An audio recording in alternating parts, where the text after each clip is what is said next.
Attention, vous écoutez un podcast audioactif.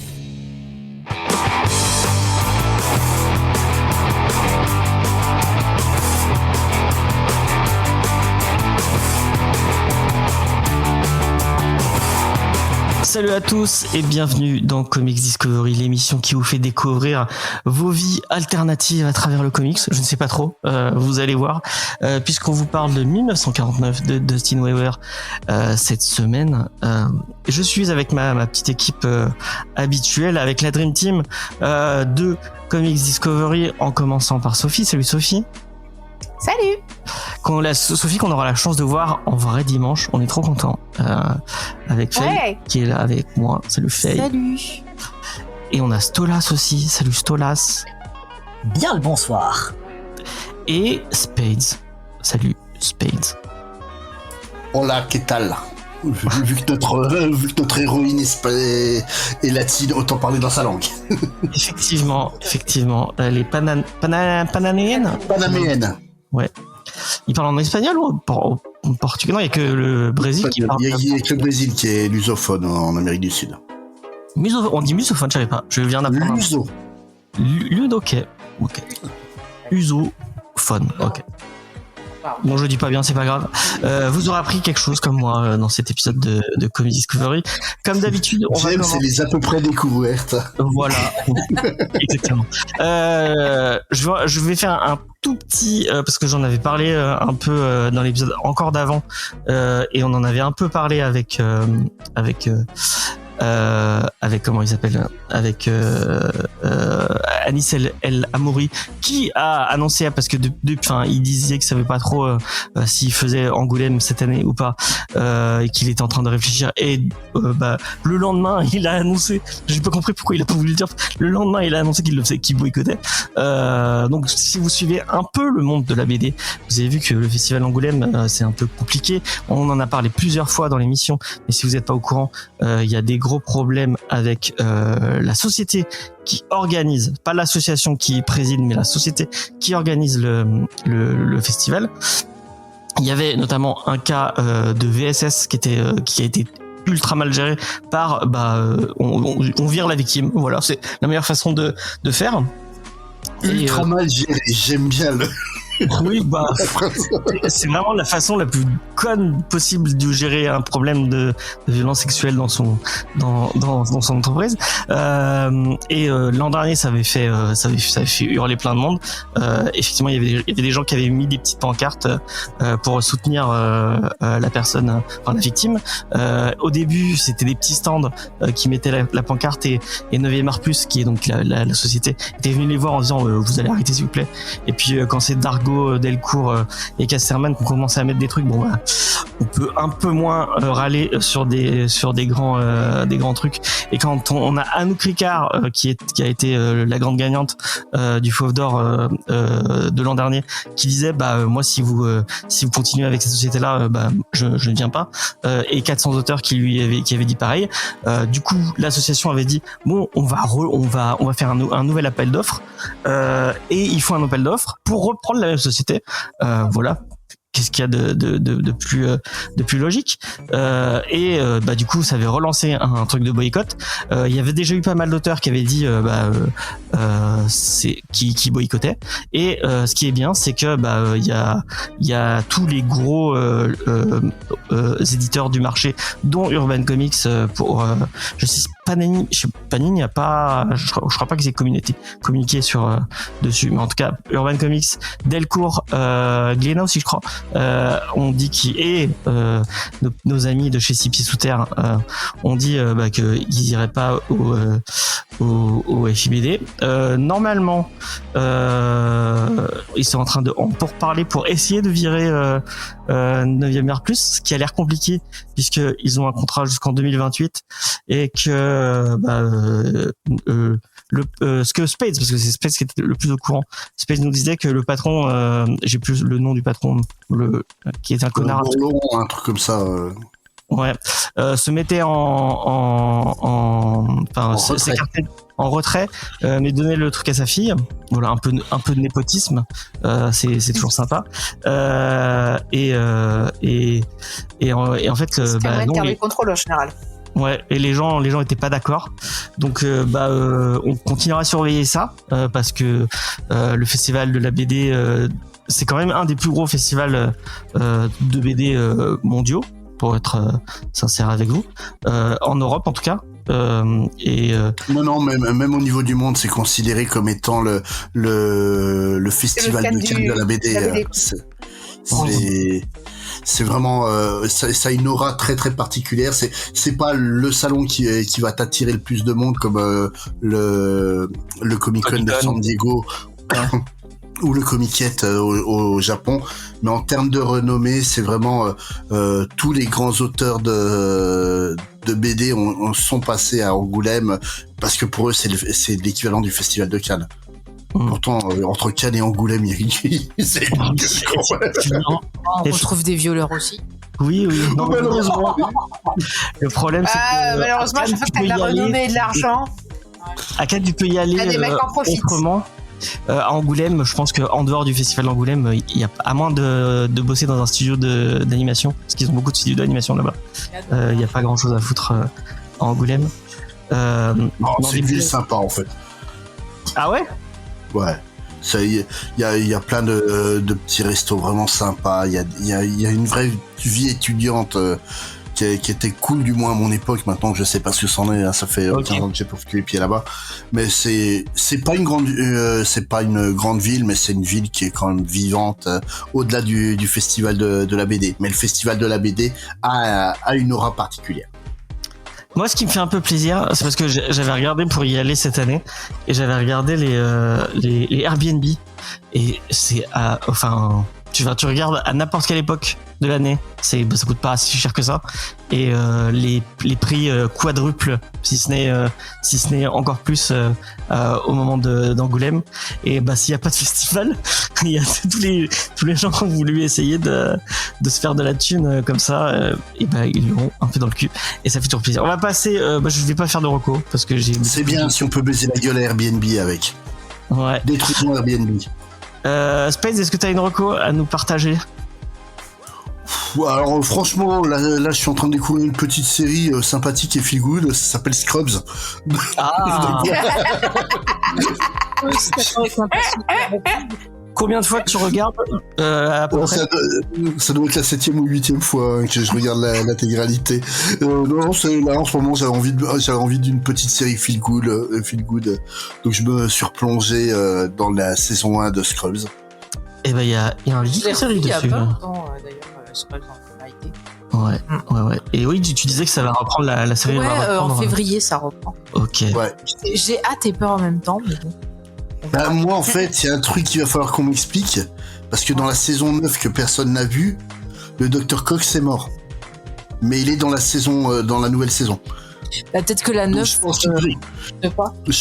pense qu'ils nous ont fait la mort de Bobby dans Côte Ouest. En fait, ils ont fait une sequel, voilà, c'est la mode. Et il y a JD qui va sortir de la douche. Hein?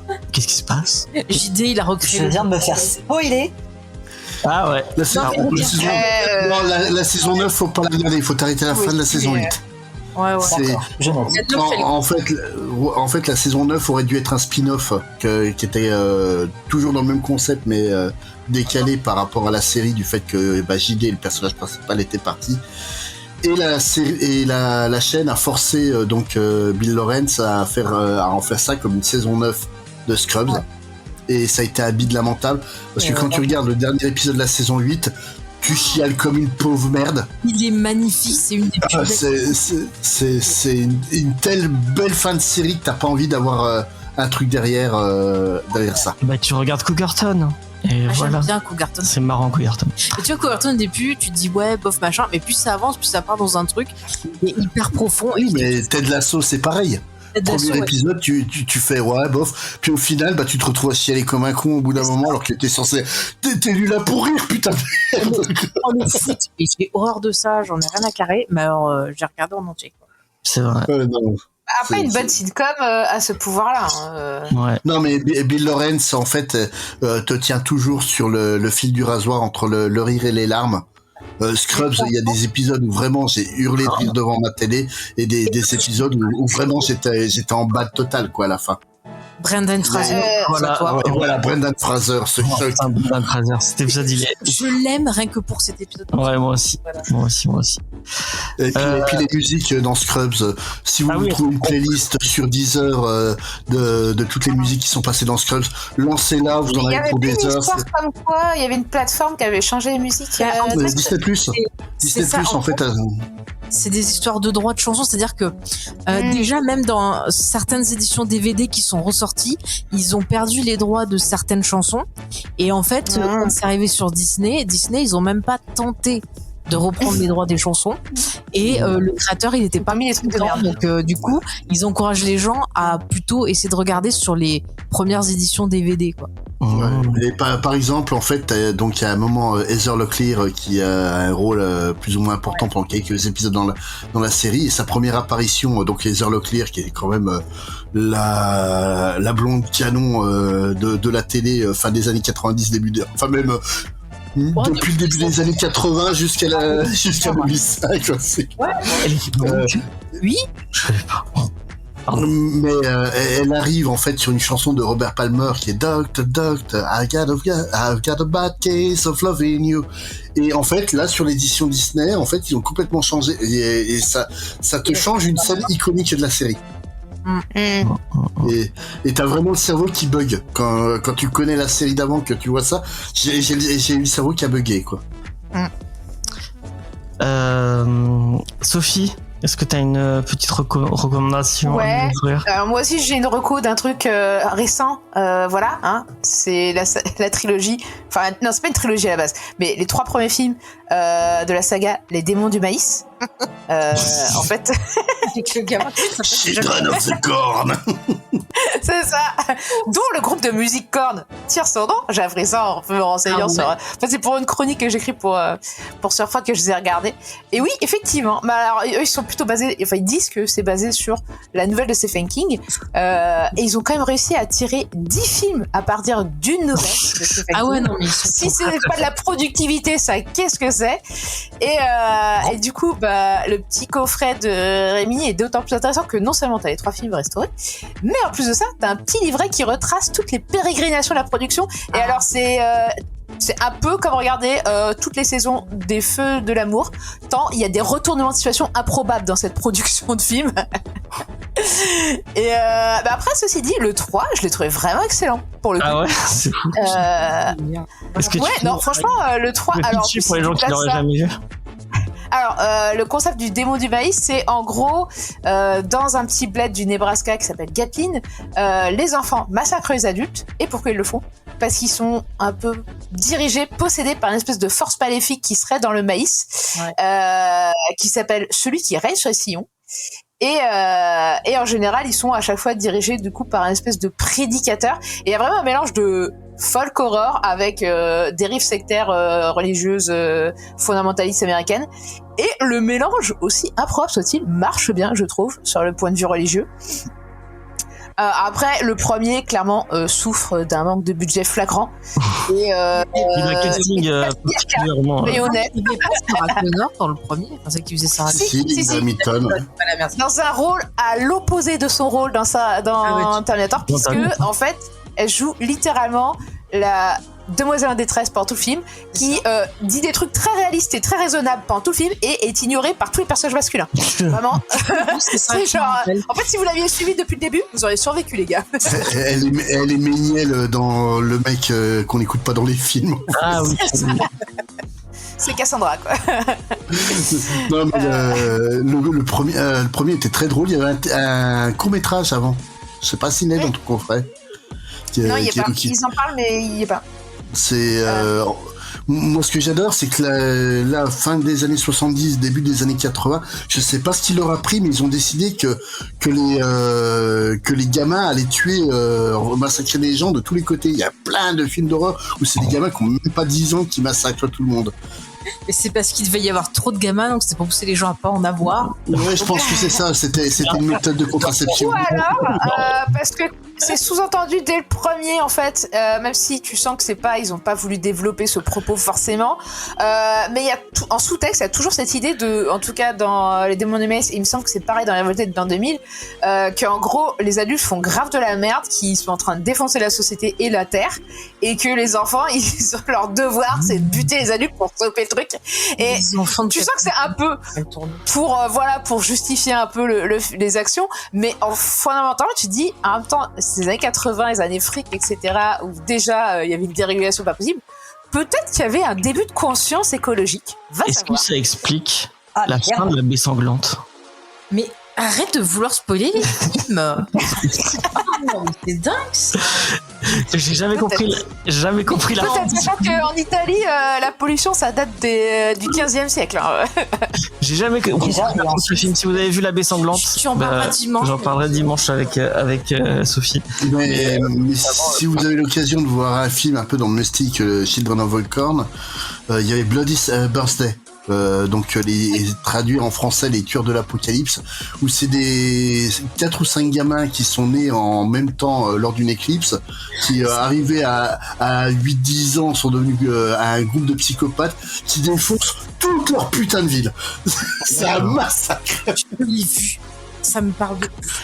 C'est marrant. C'est l'un des gamins. Et les deux sont un peu liés, non? Parce que dans les démons du maïs, les massacres ont lieu quand c'est la pleine lune aussi. Là c'est une éclipse, mais justement l'un des gamins en fait c'est celui qui jouait le copain de Parker Lewis, le rocker flemmard. Ah oui, qui est dans Buffy aussi. Enfin dans Bichette. Non. C'est pas lui qui est dans Bichette? Mais non, c'est Luc Perry. Ah oui, j'ai confondu Luc Perry et ils ont un peu la même gueule.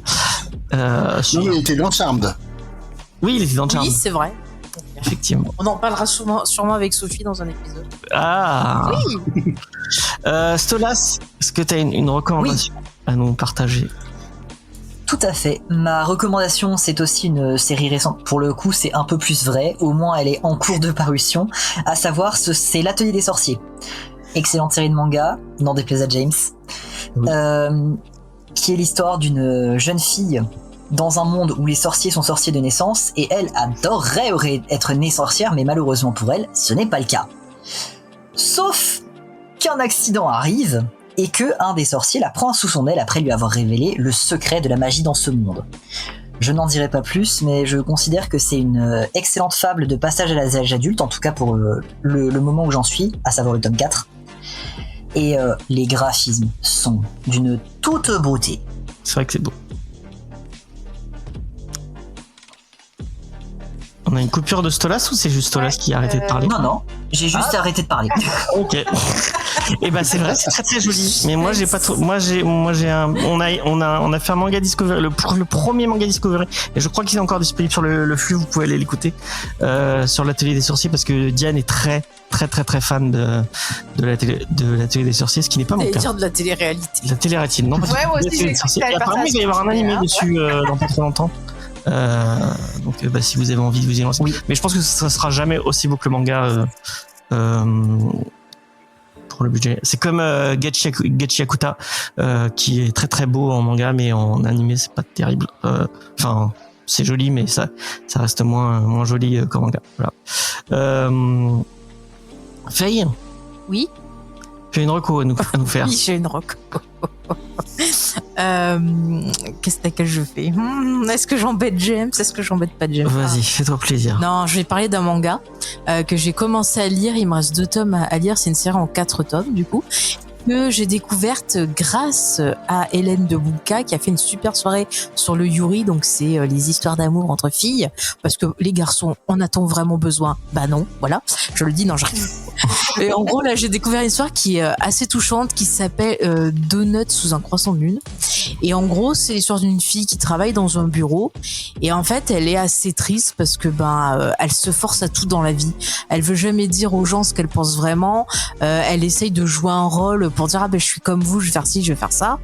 Et elle va à des rendez-vous arrangés, mais jamais ça marche. Elle ressent jamais rien pour les personnes qu'elle rencontre. Même si un mec la touche, à la limite, ça la dégoûte et tout. Et en fait, un jour, elle parle avec une de ses collègues. Et elles s'échangent un peu, elles parlent de leur vie et tout ça. Et elle mange un donut sous un croissant de lune. Et elle trouve que c'est genre le meilleur donut de sa vie, que c'est la meilleure soirée de sa vie qu'elle a passée et tout. Et le lendemain, elle en remange et elle se dit tiens, ça a pas le même goût, c'est pas pareil et tout. Et en fait, ça va être le début où elle va commencer à s'interroger sur elle-même et en fait, elle va se nouer d'amitié avec cette collègue qui elle aussi a une vie assez triste et en fait, les deux, à force d'être ensemble, elles s'apportent beaucoup de choses positives et en fait, l'héroïne qu'on suit, elle va commencer à s'affirmer un peu plus, à oser dire non quand elle a pas envie de faire quelque chose et puis elle va commencer à se dire c'est bizarre ce que je ressens pour ma collègue, est-ce que c'est de l'amitié, est-ce que c'est de l'amour, enfin elle ressent des choses qu'elle a jamais ressenties et voilà à peu près où j'en suis et en fait je trouve l'histoire super touchante et je trouve que ce truc de dire que des fois on joue un rôle dans notre vie, qu'on se fait passer pour ce qu'on n'est pas parce qu'on a peur d'être abandonné ou parce que on sait pas vraiment qui on est ou parce qu'on a peur quelquefois de découvrir ce qu'on aime vraiment, et je trouve que c'est c'est un sujet universel, c'est fait de façon touchante. Si vous avez lu L'amour est au menu, qui est un excellent manga que je vous recommande également, mais c'est un peu dans la même vibe et vraiment j'ai adoré. J'ai hâte de recevoir les 2 tomes qui me manquent pour finir l'histoire, mais voilà, vraiment très très belle découverte et puis les dessins sont sympas aussi, donc c'est cool. Puis ça fait plaisir de voir, enfin il y avait un gros rayon dans la sphère manga sur le BL, enfin sur le Boys Love. Et finalement, du Yuri, il n'y en avait pas tant que ça de publié chez nos amis éditeurs de manga. Aussi. Depuis, je crois que comment ça s'appelle, Chiwazun Togai a cartonné mais de ouf. Les gens commencent à s'y mettre. Et du coup, il y a plein de petits BL sympas. Moi, je vous recommande très fortement La Belle et la Racaille. BL, c'est Yuri. La Belle et la Racaille ? Non, t'as dit il y a des BL qui sortent sympas. Oui, excuse-moi, des BL, excusez-moi. Des Yuri. Yuri. Moi, je comprenais plus rien, là. Excusez-moi, La Belle et la Racaille, qui est une... J'ai fini de lire le dernier tome, c'était trop bien. J'en voudrais plus. Donc, le cliché de la Sukeban, ou de la Furio, si vous voulez, l'espèce de meuf badass qui tabasse tout le monde dans son lycée. Oui, voilà, c'est ce que j'ai dit, Sukeban. Qui est la plus forte de son lycée. Et en fait, il y a une petite meuf dans sa classe qui est le total opposé du cliché, qui est une espèce de petite fille mignonne, une lycéenne typique, un peu timide, qui vient la voir tous les midis avec une liste de mots mignons qu'elle veut qu'elle dise, parce qu'elle trouve ça mignon qu'une meuf super badass et dise des mots mignons. Et du coup, il va se développer un petit truc entre les deux. Oh, mais Somme, il est trop bien. Il faut que je l'ai pas encore lu, mais c'est vraiment trop, c'est trop mignon, c'est trop cool c'est trop cool. Et effectivement, c'est très court. Et dans le même genre, bon, j'en profite. Je croyais que tu faisais pas de recours. Je sais pas de recours, mais j'en fais. Alors, je confonds toujours avec c'est La Belle et le Badass. Ouais. La Belle et le Badass. Donc, qui est un petit couple qui était en primaire T'avais déjà parlé de ça. Ah ouais, j'en reparle en fou. Donc il était amoureux en primaire. Et il y a c'est vraiment le village typique shoujo où tout le monde est dessiné comme Cordy, tout le monde a des grands yeux, plein d'émotions et plein d'étoiles. Et ce petit garçon va déménager et il promet à sa petite fiancée, oui, on se retrouvera parce que je t'aime et tout. Du coup, il déménage et des années plus tard, quand ils arrivent au lycée, elle aussi va déménager et va arriver dans un nouveau lycée. Dans une grande ville, et c'est un lycée de Furio. Tout le monde. Enfin, ce qui est très drôle, c'est la différence de dessin en fait, parce que il y a entre les deux dessins, entre le shoujo et le Furio, il y a quand même ces deux styles très très différents. Et en fait, pour expliquer à nos auditeurs. Elle est dessinée comme Candy, lui est dessiné comme Ken le survivant. Oui, c'est un peu ça, Et elle arrive dans dans le lycée et elle découvre que le gros caïd du lycée, c'est en fait son petit voisin avec qui elle était amoureuse. Elle ne le reconnaît plus, il veut plus lui parler et tout. Il va y avoir devenu un petit con, quoi. ouais, voilà. Mais c'est trop drôle, c'est trop bien. Et enfin, c'est vraiment je sais pas si ça va aller plus loin que juste le délire de cette espèce de différence entre les deux trucs, mais genre un moment où elle rentre chez elle, elle va parler à ses parents et ses parents ont changé parce comme ils ont déménagé, ils ont changé de dessin. C'est les parents du mec, pas ses parents à elle. Non, c'est ses parents à elle qui ont changé C'est aussi. sûr, c'est les parents du mec. Non, pas... c'est ses parents à elle qui ont changé aussi. Non, c'est ses parents à lui. Hein. Non, je suis certain. Bon, bref, c'est pas grave. Bon, lisez-le, c'est très bien. C'est sorti chez Akata. Akata, ils sortent des bangers sur bangers. On va y aller. Sur ce, on va vous parler de 1949. C'est notre amie Sophie qui va faire la review. Et Sophie, je vais te mettre un petit défi en plus. Tu vas nous faire la review sur quelque chose d'un peu particulier. Je t'ai mis un thème pour ta review. Vas-y. Qu'est-ce que t'as fait? Je te lance, c'est quand tu veux. Ok. Mais c'est quoi le rapport? Je sais pas, je trouve ça On marrant. va se faire censurer. Ah, Pourquoi j'ai fait ça? c'est malin. Oh, c'est bien. Tu vas vraiment le laisser. Oui, je le laisse. Ok, d'accord. Alors, 1949 est un comics créé, scénarisé et colorisé par Dustin Weaver, qui a œuvré sur Star Wars et The Shield chez Marvel. Alors personnellement, je le classerais dans du roman noir qui rentrerait de la rétro SF. Dès les premières pages, on est plongé dans un univers en noir et blanc, dans une enquête qui a l'air un peu poisseuse, où un tueur en série s'attaque à des gens mourants, qui sont affectés par des maladies qui vont les tuer. Et dans très peu de temps.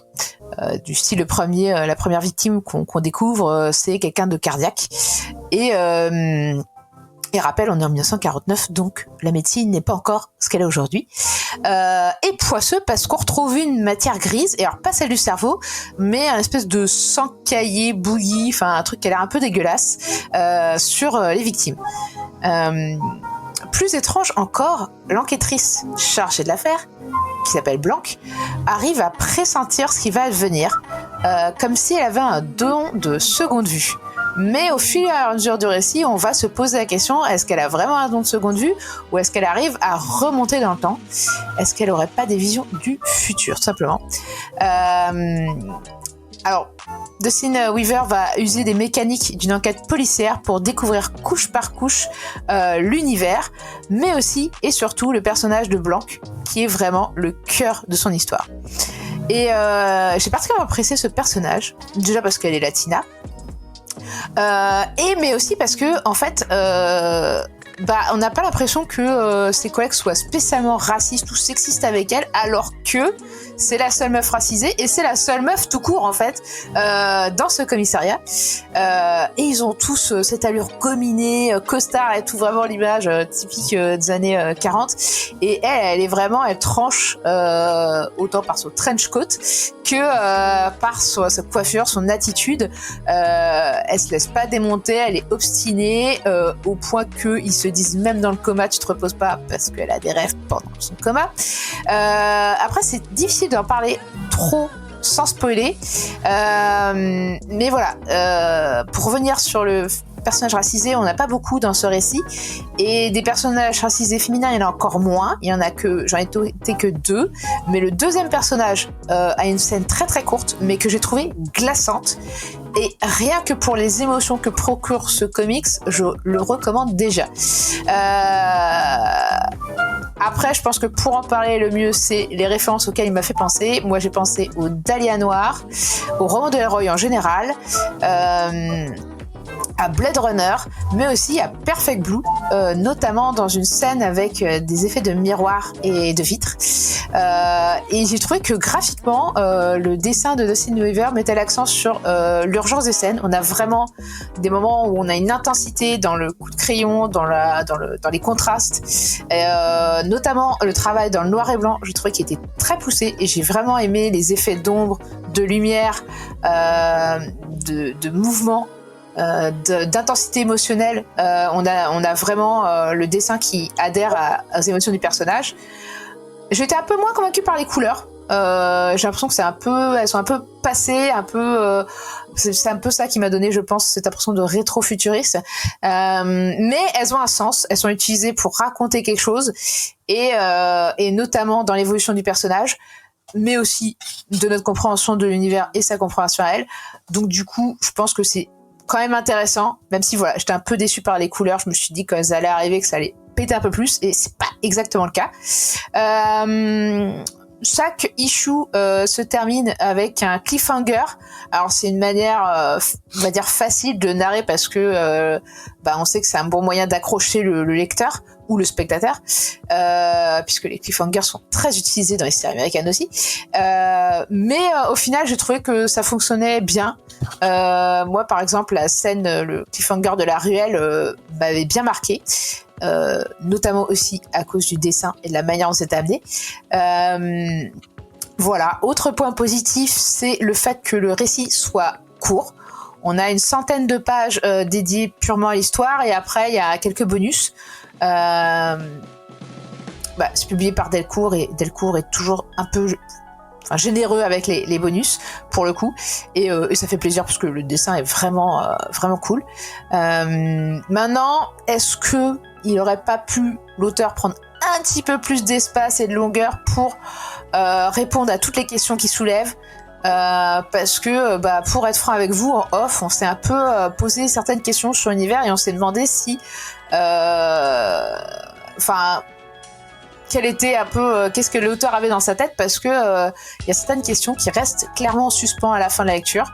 Malgré tout, je pense que sur sa thématique qu'il a poursuivie et qui termine dessus, c'est pas mal. Je me permets de te couper, parce que je pense que tu peux te permettre de parler du côté, tu as dit néo-futuriste au début, et t'en parles pas du tout dans ta review, et rien que derrière le titre, on voit que effectivement il y a un côté je montre pour les personnes qui ne voient pas, vous avez pas la vidéo, mais oui, effectivement, le côté Android. Le côté Android est annoncé dès le départ. Pourtant, ils en font un enjeu dans la première issue. Je trouve justement, il y a un côté, on te le montre pas tout de suite. Si, c'est dès la première page. Oui, mais tu sais pas quel est ce personnage, l'importance qu'il peut avoir, et comme en plus il y a une atmosphère, on te dit qu'il y a du sang caillé, tu pourrais très bien te dire que c'est pour ça que ça fait penser un peu au tout début, j'ai pensé vite fait à Metropolis aussi. Ouais. Et je pensais qu'on allait partir là-dessus. Et après, effectivement, on part pas exactement là-dessus.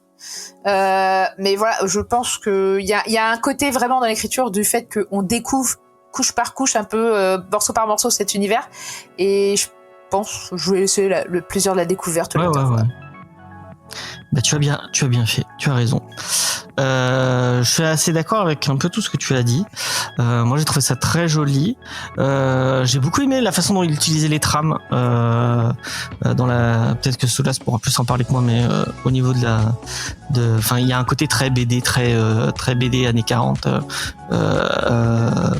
dans la façon dont je vois pas marqué de coloriste, donc je crois que c'est lui qui doit faire la colo, parce que j'ai cherché. C'est lui qui a fait le colo. Ouais. Sur le site de Delcourt, ils disent que c'est lui. Bon voilà, c'est lui. C'est très beau. On vous l'a dit. C'est un récit qui est en plusieurs récits, et moi, s'il y aurait pu y avoir que l'aspect polar années 49, je pense que j'aurais préféré. Parce que je comprends pas trop ce que vient foutre. J'ai pas compris le délire futuriste. Ce que disait, je vais reprendre ce que je vais voler la blague de Spades, qui le disait en off. Je crois que Dustin Weaver ne l'a pas compris non plus, parce que moi j'ai fermé le bouquin en me disant quoi, et c'est un peu je pense qu'il est concentré sur son personnage, parce que tu vois bien que c'est sa thématique principale. Oui. C'est par ça qu'on débute, c'est par ça qu'on finit, et je pense qu'il est resté tellement focus là-dessus. Effectivement, je pense pas qu'il a pensé à, ou alors je sais pas, il a dû couper des trucs, je sais pas, mais il y a des petits. Effectivement, moi ça m'a semblé être de l'incohérence, surtout en parlant avec vous. mais de son point de vue, du développement du personnage, c'est assez logique en fait. Donc, je sais pas dans quelle mesure c'est un argument à l'intrigue ou juste un moteur pour faire évoluer le personnage, et que c'est laissé en suspens en termes d'univers et de cohérence. Je sais pas. Mais en tout cas, la BD est très belle, effectivement. C'est un très bel objet. C'est plus un format franco-belge. Hein, je vais vous montrer. Et c'est un grand format. Donc c'est plus si je le voyais classé en catégorie, en rayon franco-belge, ça me choquerait pas. J'ai apprécié ma lecture. J'ai vraiment apprécié ma lecture, mais avec un petit frein sur la fin. Parce que j'ai pas compris où il voulait en venir. Stolas, t'en as pensé quoi, toi? Alors pour ma part, je suis absolument d'accord avec la beauté des graphismes et celle des trames qui fait vraiment le lien avec le côté année 1945. Je trouve aussi que la stylisation des personnages est absolument fantastique. On voit un travail absolument monumental sur la texture, que ce soit la texture très néo-futuriste, rétro-futuriste de tout ce qui s'est passé dans les scènes colorées, ou le travail de noir et blanc qui est effectivement absolument extraordinaire. Par contre, moi j'ai tendance à dire que cette BD fait sens, mais pas sous l'angle du polar. Pour moi, elle est totalement trompeuse. Parce que, effectivement, le sujet principal n'est pas ce meurtre. Je dois avouer que j'ai relu la fin 3 fois. Mais je pense qu'en fait, nous ne sommes pas sur un polar. Nous sommes sur, effectivement, comme je crois bien tu l'as dit Sophie, une quête d'identité du personnage principal. Et en fait, ce n'est pas la fin qui m'a donné cet indice, c'est le milieu, où il y a une scène entre notre héroïne, dans la narration futuriste, et une autre qui partage beaucoup de choses avec elle, mais qu'elle ne connaît pas. Elle sait juste qu'elles ont une condition très similaire. Et elle lui dit qu'en fait, ce travail en parallèle entre le passé et le futur, c'est dans le passé qu'elle trouve le sens à son existence. Et pour moi, c'est vraiment cette question de où est-ce qu'on trouve le sens à notre existence, cette quête identitaire et cette quête de sens quand on a été créé dans un but très particulier, c'est le sujet lui-même de la BD. Et effectivement, pour moi, l'enquête est juste un prétexte. Ouais. Du coup, je me demande si c'est pas un peu un truc, je sais pas si c'est un spoil de dire ça, mais un truc un peu à l'échelle de Jacob ou à la Angel Art. Oui. Oui, bon. Tu peux direct. De quoi? T'es direct. Oui, bon, je vais pas vous spoiler Angel Art ni voyez, franchement, si vous avez pas vu Angel Art, regardez Angel Art, c'est un super film. Et l'échelle de Jacob aussi. Et l'échelle de Jacob aussi. Par contre, trigger warning sur l'échelle de Jacob, hein, c'est quand même dur comme film. Ouais. Bon, Angel Art aussi, hein, il y a des scènes, il y a pas des scènes. C'est vrai. C'est deux très très très très bons films qui sont pas assez, dont on ne parle pas assez, et qui sont un peu des polars. Enfin non, l'échelle de Jacob. Si, c'est clairement du polar, hein, les deux. Ah ouais, moi j'aurais mis plus film d'horreur. Enfin bref, mais qui en fait. Après, t'as vraiment une enquête dans les deux. T'as une enquête qui est censée être. Chez Jacob, on est plus dans le thriller psychologique. Ouais. Mais Angel Art, il est carrément un détective privé, quoi. Oui, Angel Art, c'est vraiment un polar. Dans le côté polar, film noir, que ça, quoi. Mais vraiment, si vous voulez voir merde, j'ai oublié son nom. Putain. Qu'est-ce que tu cherches? L'acteur d'Angel Art, à part Robert De Niro. Mickey Rourke. Mickey Rourke, voilà. Mickey Rourke avant qu'il ait repris la boxe et qu'il n'ait plus de visage.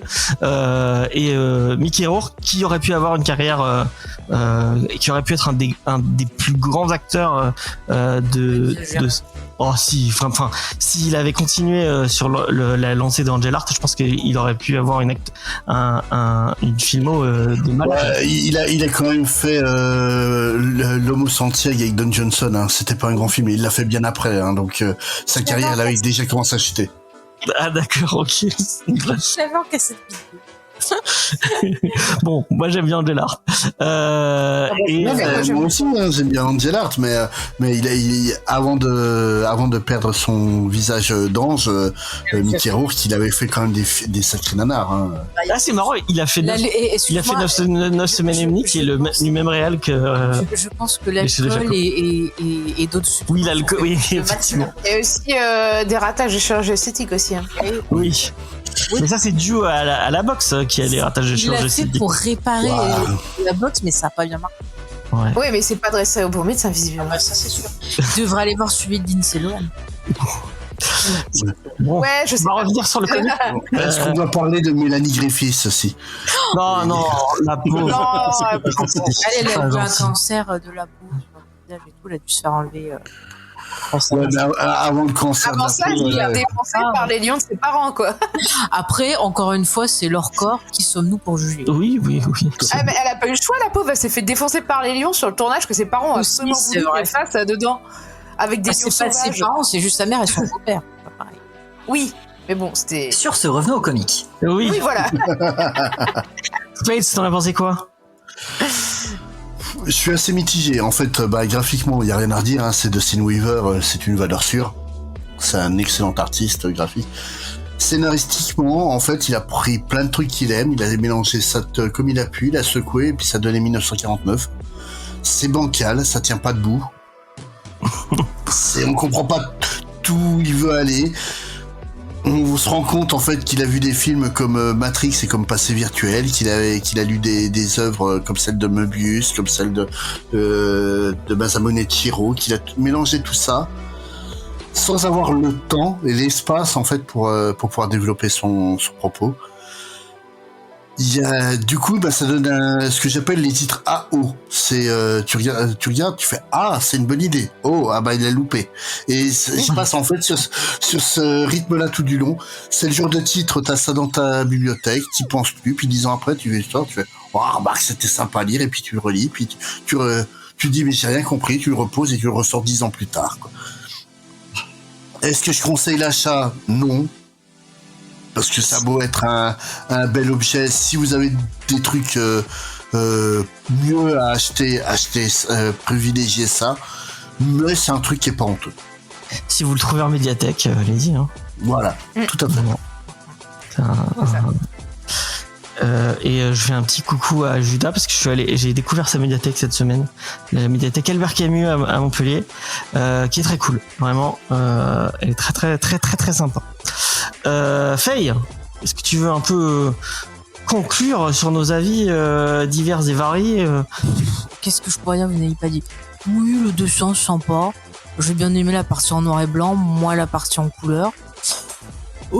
L'histoire, moi je le mettrais dans la catégorie Faye s'en fout. Enfin, vraiment, j'ai commencé à lire le truc, je me suis dit ouais, ok mec, qu'est-ce que t'as voulu me dire, qu'est-ce que t'as voulu faire, voilà, j'ai l'impression que le gars il avait des idées, mais au bout d'un moment il s'est laissé déborder, je pense, par l'émotion, par justement, vous en parliez de son personnage, et en fait il a oublié tout le reste et ça se sent, et du coup c'est hyper confus, c'est chargé, même trop chargé, ce qui fait que le lecteur peut s'y perdre, et au final tu finis ça, j'ai pas eu l'impression d'avoir ressenti quoi que ce soit, j'ai pas eu l'impression d'avoir appris quoi que ce soit, ni tu vois, en y repensant ni rien, c'est pas genre Deus Ex Machina où j'ai fini le film, j'ai dit c'est quoi ce truc et tout, et le lendemain matin c'était c'est génial, tu vois, là ça m'a pas fait cet effet là, donc et voilà. Par contre, pour en revenir au personnage, ce que tu disais Stolas tout à l'heure, en fait c'est très vrai pour le personnage principal version robot, parce que le personnage féminin qui est donc un humain ou un souvenir d'humain, on va dire, dans le contexte de 1949, en fait je trouve qu'il le maltraite. C'est une femme à un poste qui est incroyable. On va rappeler que dans la réalité, la première femme flic aux homicides aux États-Unis, elle est agent du FBI, hein, elle est pas flic. C'est encore pire. Il n'y a même pas d'agent du FBI qui en 1949 fait oui. femme. C'est vraiment la première vraie femme flic a mené des enquêtes sur des homicides et compagnie, c'est Penny Harrington, qui est une femme qu'on a chié pour s'imposer dans les années 70, qui a été l'une des premières chefs de police dans les années 80, qui s'est fait bousiller par les hommes de son service pour qu'il se fasse virer au bout de 18 mois. La police, ça restait en 1949 un boulot ultra sexiste. Les femmes, elles avaient le droit de travailler que sur les affaires de femmes et d'enfants. Et je trouve en fait que passer ça sous silence, il l'a pas fait par malice. C'est, à mon avis, il s'est pas rendu compte de ce qu'il faisait, mais je trouve que ça joue beaucoup en la défaveur de son personnage. Tout à fait. Ah ouais. Je pense qu'il a voulu mettre en avant une quand il te dit sur le passé qu'elle a été ramasseuse de café et du coup tu te dis en plus elle est immigrée, etc. Donc il y a tout ça et t'as pas l'impression que ça lui pèse plus que ça, que après j'ai l'impression qu'il justifie un peu le truc avec genre il a des coups de pouce par cette capacité, ce lien avec le futur, mais comme le reste c'est un peu facile. Non, on va spoiler un truc quand même, c'est que c'est pas un coup de pouce, c'est carrément une substitution de personnalité. C'est en fait on vole l'identité d'une femme qui n'est pas grand chose, juste une cueilleuse de café pour en créer une super flic en 1949. Et oui, parce que il y a une image tout le long du récit. Bon, ça c'est pas un spoil spécifique, mais il y a une image de vieille femme tout le long du récit qui va revenir. Et en fait, c'est cette vieille femme dont ils ont pris l'identité. Et je pense qu'elle est, enfin, on l'a dit tout à l'heure, elle est panaméenne, mais je pense que dans la vraie, Elle est. il y a eu un. Ça a coupé, je crois. Ça a on j'ai a perdu l'impression. James. Après, il était en train de lâcher un gros spot. Ouais. Non, mais, vraiment, le truc, c'est que tout simplement, je pense qu'il est plus concentré sur l'idée de la vie artificielle avec la version robotique que simplement la femme et les problèmes de femmes dans ce monde-là, quoi. Et moi, je trouve ça un peu dommage. Je suis de retour. Alors clairement. Oui, non. On va continuer sur toi, t'inquiète. Ça a cuté, je sais pas. J'aurais tendance. Et on disait que tu étais en train de lâcher un gros spoil, donc il fallait peut-être que tu t'arrêtes. D'accord, bon, bah, je ne T'as dirai pas rien. enregistré nos voix à part. Non, j'ai pas enregistré nos voix à part. Ceci Et ne dit, montrera pas parce qu'on connaît. Attends, Stolas, tu veux dire? Que effectivement c'est pas une BD qu'on va lire pour le scénario, clairement. Si on veut s'intéresser aux conditions du monde réel, non, on n'est pas là pour ça. C'est vraiment cette quête identitaire. Et d'après moi, justement, la fin, que je ne spoilerai pas, est extrêmement représentative de cette mentalité, où on voit le personnage qui a un conflit vis-à-vis de ce qui va se passer. Je peux pas trop en dire plus, mais effectivement, il y a cette quête identitaire et en même temps, on voit qu'il y a un problème au niveau éthique qui est au final passé aussi sous silence. Je pense qu'il y avait tous les éléments pour faire une BD extrêmement puissante et que ceux-ci n'ont pas été mis entièrement à profit, ce qui est très dommage. Mais moi, je pense si c'était pas suffisant en fait. Il avait voulu mettre tellement de thématiques, faire un melting pot de tout et de n'importe quoi, qui s'est perdu en fait dans le nombre de pages. Et c'est triste parce que ça aurait pu vraiment être un très très bon titre. Mais moi, je pense qu'il aurait dû séparer, faire une BD avec le côté polar et une BD futuriste, parce que les deux ensemble, pour moi, ça fonctionne pas. Parce que chacune va pas raconter la même chose, et je trouve que les deux, en fait, nuisent à l'autre. Chacun nuit à l'autre. Ah, moi, je suis pas d'accord, mais Moi, je pense ceci. Enfin, je suis pas d'accord sur le fait que ça nuit, mais par contre, je suis d'accord avec toi sur le fait qu'il aurait pu enlever le côté futuriste, parce que je pense que le récit aurait marché quand même sans. Oui. Parce que ça, en tant que personne. Non, mais il y aura pas de tueur, du coup. Tout ça. Si tu mettais autre chose. Oui, j'allais mettre un autre tueur. So spoil de James. On essaie de pas spoiler, toi tu balances tout. Moi qui fais. Non, bref. Je sais pas où j'allais avec ça. Il y a je me dis que l'identité, on aurait pu l'avoir dans le fait que il peut y avoir une dissonance quand tu es une femme immigrée, etc., et que tu te retrouves dans un milieu hyper blanc, hyper masculin, à représenter les forces de l'ordre qui, en plus, à cette époque, je pense, opprimaient pas mal les minorités. Je pense qu'il peut y avoir une sacrée dissonance cognitive et que ça aurait pu être exploité tout aussi bien en restant juste dans le passé. Mais voilà. Tu voulais dire quoi, Stolas?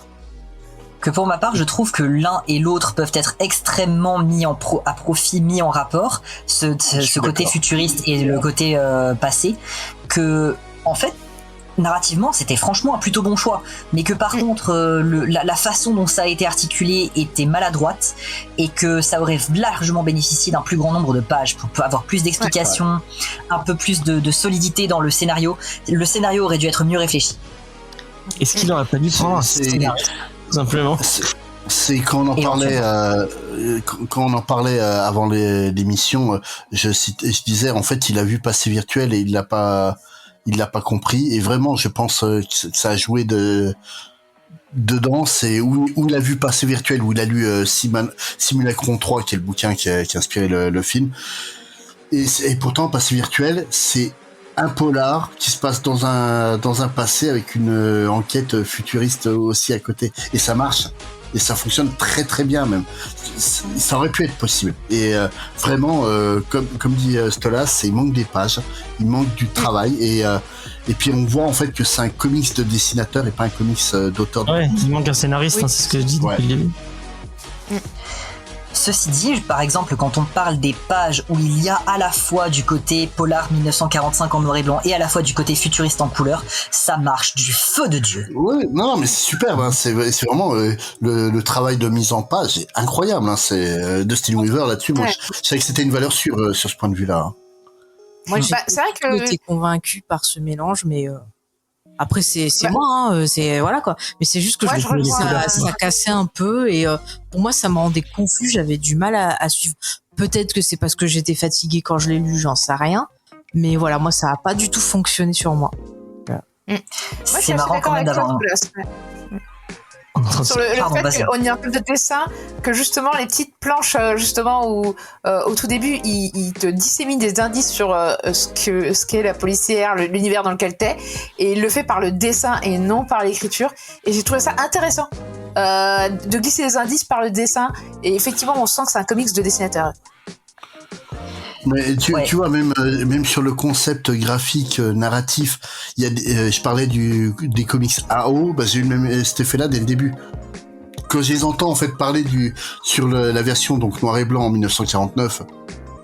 Regardez l'état des lieux de crime, il y a du sang gris partout. Je me suis dit ah ouais tiens, il pousse le vice visuel à enlever les couleurs même dans ce monde-là quoi. Qu'en fait le gris était la couleur normale du sang là-bas. Et après tu te rends compte que c'est une anomalie, mais une anomalie que toi tu vois pas. Oui, ça par contre c'est dommage. C'est vraiment ça bug. Il y a plein de bonnes idées et il la plante. Alors t'es super idée. Voilà, c'est totalement ça ce comics. Il la plante d'autant plus qu'en plus il y a trop de détails dans les dessins pour que tu remarques une bizarrerie au début. Hein. Ouais. Moi ça m'a fait penser un peu à ensemble. Oui, c'est vrai. Ça m'a fait penser un peu à Hardboiled de Jeff Darrow. Que Faye avait détesté, qui est un truc comme ça avec une enquête et une histoire et vraiment plus un peu comme beaucoup de ce que fait Jeff Darrow et plus un délire de dessinateur plus que vraiment c'est Frank Miller au scénario. Ah oui c'est vrai que c'est Frank Miller en scénario. Oui. D'ailleurs, tu peux lui reprocher d'être un comics de droite, mais pas un comics de dessinateur. Mais pour le coup, on dirait vraiment un comics, enfin un mec où Jeff Darrow se fait plaisir et balance plein enfin il y a tellement de détails dans le dessin. Faudrait que j'en montre. De quoi ? Oui, il y a plein de gens à poil aussi. Ouais. Faudrait que je le montre à Stolas, je suis sûr que c'est un pas spécialement pour les scènes de nu. Il m'a envoyé des dick pics maintenant, James. Ah mais totalement. Je suis tellement intéressé par les bistouquettes. On le sait tous. Les sabres laser. Tu sais que maintenant je pousse Star Wars de la même façon. De le monde du yaoi, on dit sabre laser, on ne dit pas bistouquette, s'il vous plaît. Oui, parce qu'elles ont l'air lumineuses. Oui. Non, mais je pense que Jeff Darrow a un... Mais là, on parle pas de lui. Pourquoi tu bloques sur lui? Non, mais je veux expliquer encore une. que je veux pas envoyer des dessins. Enfin bref, bon. Il y a un style spécial que je pense que Stolas pourrait aimer. C'est comme l'auteur de. C'est un des mecs qui a fait les storyboards de Matrix. Donc c'est quelqu'un de talentueux. À la rigueur, envoie-le sur Shaolin Cowboy, hein, quitte à ce qu'ils se prennent un truc de 100% dessinateur. Oui, mais je les ai. Ça ira. Je les ai les Shaolin Cowboy. Oui, il y a en beaucoup termes de- de folie L'ancienne visuelle. rouge alors. C'est communiste. Ah oui, ça va plaire ah oui, c'est un mec qui défonce des gens dans le désert. Les Shaolin. Ok, Voilà. le genre de truc, là non plus on va pas pour le scénario. Non. Non, totalement pas. Hein. C'est un cow-boy bedonnant qui défonce des zombies et des ninjas. C'est- Ok. C'est super cool à lire, hein, mais alors c'est pas le truc qui va t'élever intellectuellement. Hein, donc, Et chez Police pour les gens qui voudraient le lire. Ouais, c'est rigolo. Je sais pas si Dernière note Oui, vas-y. sur le comics sur lequel on est en train de faire la review, c'est que Ouais. je pense qu'il y a une chose qui aurait totalement pu sauver le récit, ça aurait été de donner plus de place aux tueurs en série. Ah, Ce qui aurait permis C'est clair. une meilleure mise en relation. Enfin, ça aurait permis en Dans fait l'abîme. d'avoir un peu plus d'accent sur le scénario. Et donc que le comic fasse un peu plus sens. Parce que là, en fait, le tueur en série qui est en face est tout le prétexte, mais ne fait aucun sens, ce qui est extrêmement dommage. totalement. Ouais, je suis d'accord. totalement d'accord avec toi, C'est Stolas. ce qui permet en fait de faire tout le prétexte. Et ouais, quand le prétexte tombe à l'eau vis-à-vis de sa vraisemblance, le comic entier tombe à l'eau. Et ben, je pense qu'on va terminer sur ça, à moins que vous ayez quelque chose d'autre à rajouter. Ouais. Non. Bon, c'est un comics. J'irais pas jusqu'à dire un comics de toilette, mais c'est un comics de médiathèque. Si vous le trouvez en médiathèque et que vous avez envie de lire un petit truc, si vous avez envie, je pense que pour un dessinateur, si vous avez un pote dessinateur qui kiffe ce genre, le dessin un peu à la Mobius et même le côté un peu les dessins très hard-boiled et le polar, les trucs un peu à la Sin City, ce genre de choses. Sin City. À chaque fois j'ai dit Sim City. Bon, des fois, tu dis Spin City aussi. Spin City. Ça, si vous Sim aimez City. Spin City, si vous aimez le maire de New York, spécialement, mais encore une autre. Remarque. Mickey Rourke dans le rôle de Michael J. Fox dans Spin City, moi je veux voir, ça doit être drôle. Est-ce que l'a eu Charlie Sheen? Tant que c'est pas lui qui cadre, ça va. Mais, Cette blague est très nulle, hein, je suis désolé. mais pour rattraper un peu ce que dit James, en fait c'est loin d'être un comics honteux, c'est un bon moment de passer devant, ça va pas être le comics du siècle. On a lu. En somme, joli sur 20. Ouais. Voilà, c'est Oui, ça va. seul truc que je regrette sur ce genre de comics, c'est que les auteurs en fait font jamais de postface par numéro où ils disent tiens ma référence pour ça c'est tel truc et compagnie, Ah parce oui. que ça permettrait à des gens de découvrir des œuvres incroyables. Parce que là, pour ceux qui s'y connaissent, que j'ai pu citer Simulacron 3 ou Passé Virtuel ou même Mamoru Oshii avec les passages futuristes qui sont très marqués par Ghost in the Shell notamment. Ouais. Mais pour des gens qui ont un peu de culture, c'est évident, mais il y a une jeune génération qui arrive pour qui ces œuvres-là sont quasiment inconnues et c'était l'occasion de leur faire découvrir, quoi. Et Même aussi, ça avoir sera- le processus créatif de la personne, c'est toujours intéressant, je trouve. C'est vraiment en fait, il faudrait qu'ils aient une culture de la postface comme avait Alan Moore dans le comics américain. Ça serait tellement bien. Est-ce qu'il mettait ses incantations pour maudire ses ennemis dedans? Uniquement Grant Morrison. C'est pas Garcenis qui mettait le Zizi, c'est ça lui aussi. Non, il mettait le courrier des lecteurs des gens qui l'insultaient.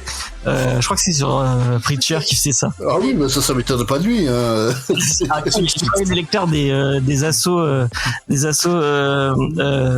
catholiques qui l'insultent. Ouais, et écoute, Kevin Smith a été manifesté contre la sortie de Dogma avec Ouais. une association chrétienne. Ça, c'était beau. Et il a été interviewé à la télé quand même. Hein. Et il a dit quoi?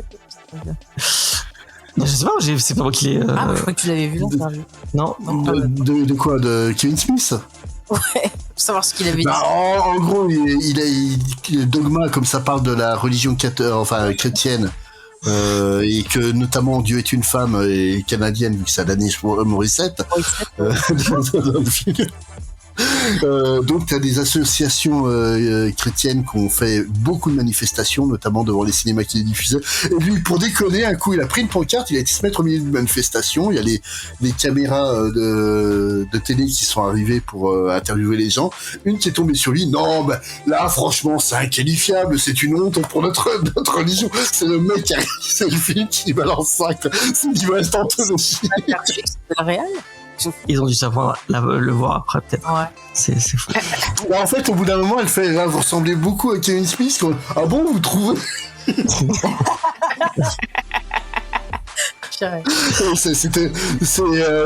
Kevin Smith, j'aime pas tous ses films, mais le bonhomme quand même mérite de bon respect rien que pour cette scène-là, quoi. J'avoue, je suis pas très fan non plus. Moi, j'aime bien Kevin Smith. Enfin bon, ouais, pas On va finir sur ça. Pas en scénariste de comics, par contre, parce que c'est pas terrible, notamment. T'aimes pas le Joker qui demande à se faire sodomiser? Je vois pas pourquoi. Voilà. James, J'en ai raté des choses dans les comics. Kevin Smith. c'est son fils. Ah, Moi, non. je me remets mon pas de Dieu. son Spider-Man. Ah non, mais. Oh, moi, Tu je l'as le lu, veux. Spider-Man de père en fils? Non, C'est le truc de Abrams, c'est ça? Ouais. Ah non, qu'est-ce que j'allais lire du Abrams? Oh, c'est l'amour entre un père et son fils. Moi, je veux qu'on me love, tu m'offres. Non. Oula. Non, mais t'as des trucs qui sont écrits pour des raisons personnelles qui sont très bien. La création du Nova du nouveau Nova chez Marvel, où c'est Jeff Lubb qui rend hommage à son fils, c'est une super idée.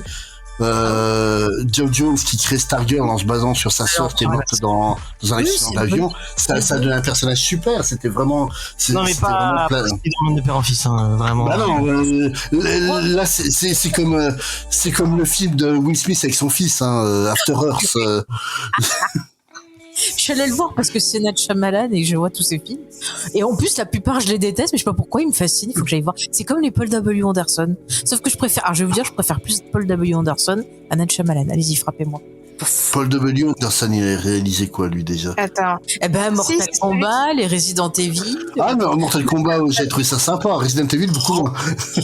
Monster Event Hunter. Horizon. Et ben, Monster Hunter. Et moi, Horizon est bien. Tout le reste, on peut l'enterrer dans le désert. il a fait un film avec Kurt Russell, là, Soldier, je sais plus quoi, là.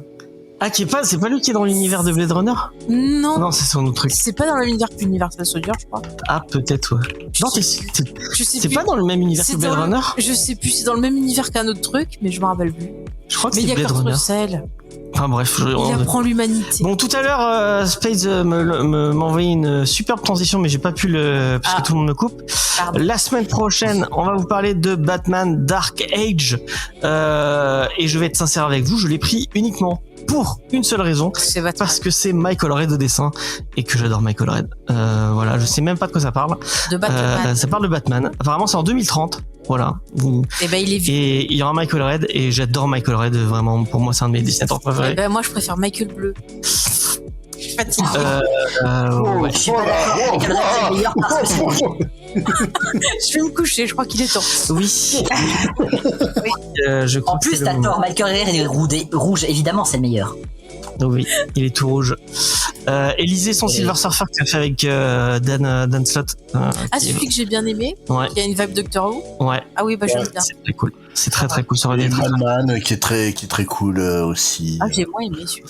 Ouais, Madman, c'est un peu plus spécial, effectivement. Ah, c'est spécial, hein, mais il est cool quand même. Oui, c'est très cool. Sur ce, qui donne des. Laurie Strode du micro, tu vas te calmer, hein. Mais c'est pas moi, c'est mon aiguille à tricoter. Elle donne des coups d'aiguille et ce n'est pas Mike Myers. Il n'a pas besoin de. Moi, je l'aime. Et donc tu lui donnerais pas des coups d'aiguille à tricoter? Non, je l'aide. Ah, d'accord. Ok. Oula. Voilà. Pour ceux qui n'ont pas vu Halloween, sachez que Mike Myers n'aime pas les aiguilles à tricoter. Mais il aime pas grand chose, le pauvre. Si, il aime les couteaux. Note à franchement. moi-même. Dans un film d'Halloween, ne pas faire confiance à Faye. Oui. Ah non, et on revient sur Paul W. Anderson, il a réalisé Event Horizon.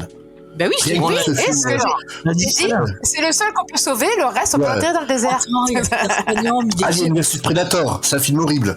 j'aime bien. Oui, d'autant plus qu'il fait gagner les prédateurs par rapport aux aliens, alors que bon, les aliens, il y a un côté maternel féminin, les prédateurs masculins, ce n'est pas possible que ce soit les Oh, prédateurs qui gagnent. On va pas les répéter trois- le patriarcat encore. les trois mousquetaires de Paul W. Anderson avec le bateau volant, puis D'Artagnan qui fait des C'est saltos. lui qui a fait Vous ça. m'entendez Si, elle l'a dit, Vous elle l'a dit m'entendez tout à ou l'heure. pas Parce Non, que c'est je- Split. Franchement, je m'entends super mal depuis le début, mais Ah, mais il m'entend mal. Pourtant, je parle dans le micro depuis le début. Parce que tout ce que t'as dit, je l'ai cité il y a même pas 2 minutes. ah ouais, non, j'ai pas entendu Oui, du tout mais le titre. Enfin bref. Mais je l'aime bien quand même, il est drôle. Et puis il aime bien sa femme. Franchement, j'aimerais qu'on m'aime comme Paul W. Anderson aime sa femme. Ouais, pour ceux qui ne savent pas, c'est Mila Jovovich. Eh ben quoi, il la met toujours. Et il la met toujours en avant, effectivement. Vous pouvez retrouver sur tous nos réseaux sociaux Comedy Discovery, Instagram, Blue Sky, non. Blue Sky, Facebook, on l'utilise encore. Facebook, on voit de temps en temps. Moi, j'ai un peu racheté. Surtout, n'oubliez pas d'aller écouter notre émission qu'on a faite sur Il Brûle, tome 1 et tome 2. On ne spoil pas trop. Et en plus, on a eu la chance de recevoir l'auteur Anis El Amori. Et c'était 1h20 de passion et d'un mec d'une gentillesse et d'une patience folle. Et j'ai adoré faire cette émission avec lui. Donc vraiment, j'aimerais qu'elle soit un peu plus écoutée. Donc allez-y. Allez l'écouter si vous voulez entendre parler de quelqu'un qui parle de BD, qui parle du monde du fanzine, qui parle de plein de trucs super intéressants. C'est vraiment un auteur qu'on a la chance d'avoir dans le monde francophone. Et il nous a dit qu'il passerait peut-être par Montpellier pour faire des dédicaces. Et si vous avez l'occasion de le voir, n'hésitez pas. Tiens, je pensais à toi, Sophie. J'ai vu qu'il y avait une expo sur Giger à Paris. Le enthousiaste. Ça fait chier, dis-le, hein. Non, mais Oui, quand j'ai c'est sympa, mais c'est juste que là j'ai genre mon planning, tu sais, j'étais juste en train de réfléchir à tout ce qu'il faut que je fasse et tous mes week-ends qui vont être pris jusqu'à je sais pas quand. Donc c'est bien, mais en fait je commence à avoir marre de super expo qui arrivent quand j'ai pas le temps d'y aller. Bon bah voilà. En plus ça dure jamais longtemps les expos, enfin bref. Bon, en tout cas, elle a l'air bien. Bah, ils ont Voilà. qu'à la faire sur Montpellier. Ils ont qu'à venir la faire sur Montpellier. Il y en avait une très bien qui est à l'Odev sur l'imaginaire et les animaux imaginaires. Faudrait qu'on y aille avec Judas qui a l'air très cool. Peut-être avec Stolas aussi, si ça le. Commence pas à lancer des invitations. Je lance pas les invitations, j'en parle juste comme ça. Ça a l'air trop cool, voilà. Les expos, c'est trop. Allez voir les expos. Sur ce, on fait des bisous. On vous dit à la prochaine pour vous parler de Batman Dark Age, qui sera. C'est écrit par Mark Russell. Je sais pas ce que ce monsieur a fait. Moi, je connais que Kurt. Bah, il a fait Superman the Space Age il y a pas longtemps. Ah bah voilà. Bah C'était Space très Age. bien. Ah bah c'est le même dessinateur d'ailleurs. J'ai pas lu le Space. Je lirai le Super Space Age. Comme ça j'aurai les deux. Je crois que j'ai. Enfin, Bah, vraiment, Space Age est vraiment cool, hein, donc. Ah bah peut-être qu'on te verra sur Batman Dark Age alors. Non, Même si c'est Batman. Non. non. Si Non. venez, je pensais m'éclipser, mais s'il n'y a pas Space, je vais être obligé d'être là. Eh oui, tu seras obligé d'être là. Oh, vous êtes vache. Allez, on vous fait des bisous. À la prochaine et puis venez discuter sur le Discord. Puis on vous retrouvera le lien de tout En description.